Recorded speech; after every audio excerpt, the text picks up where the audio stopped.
You've been praying for more willpower. But what if God is actually trying to give you something better?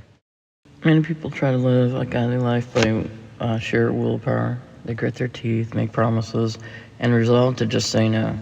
At first, it might seem to work, but very quickly the cycle sets in. Try, fail, feel ashamed, try harder, fail again.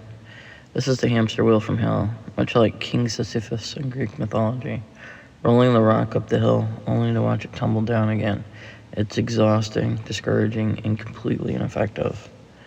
The Bible makes it clear that the problem is not your heart's desire to do right, but your dependence on fleshly effort apart from the Spirit. For I do not understand my own actions, for I do not do what I want, but I do the very thing I hate. Willpower can help you resist for a moment, but it cannot change the heart.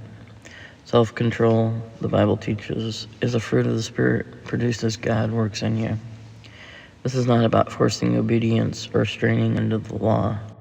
Real change happens as the Spirit transforms your desires from the inside out. The heart shifts first, the actions follow. Self-control is not instantaneous. It grows like fruit on a tree over season. A tree doesn't rush its fruit. It matures naturally because it's rooted and nourished.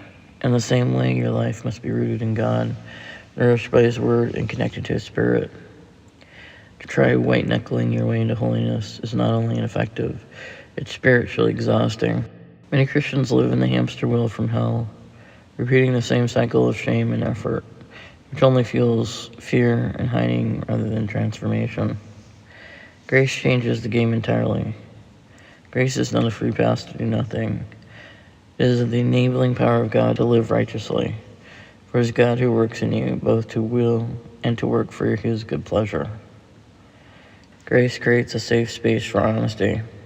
It allows you to admit failure without despair. It allows you to bring your struggles into the light instead of hiding them. But grace is not passive. It invites active engagement and requires responsibility and internal participation. Set healthy boundaries, take practical steps towards change, and seek safe relationships. As iron sharpens iron, so one man sharpens another. The combination of grace and action produces lasting transformation. When grace and responsibility work together, self-control becomes less about forcing behavior and more about being transformed. The old desires lose their power not because you gritted your teeth, but because your heart has been reshaped by God. Create in me a clean heart, O God, and renew a right spirit within me. The Christian life is a both-and process. Grace empowers you, responsibility engages you, and the Spirit transforms you. You cannot rely on willpower alone, and you cannot passively wait for change. You engage God step by step, choosing obedience, truth, and support in His strength. Over time, fruit appears naturally, just as a tree produces fruit in its season. Let us not grow weary of doing good, for in due season we will reap if we do not give up. Self-control then is the result of Spirit-driven transformation, not white-knuckling, not shame, not law-keeping. It grows from a heart rooted in God, nourished by grace, connected to safe relationships, and engaged in practical, obedient steps.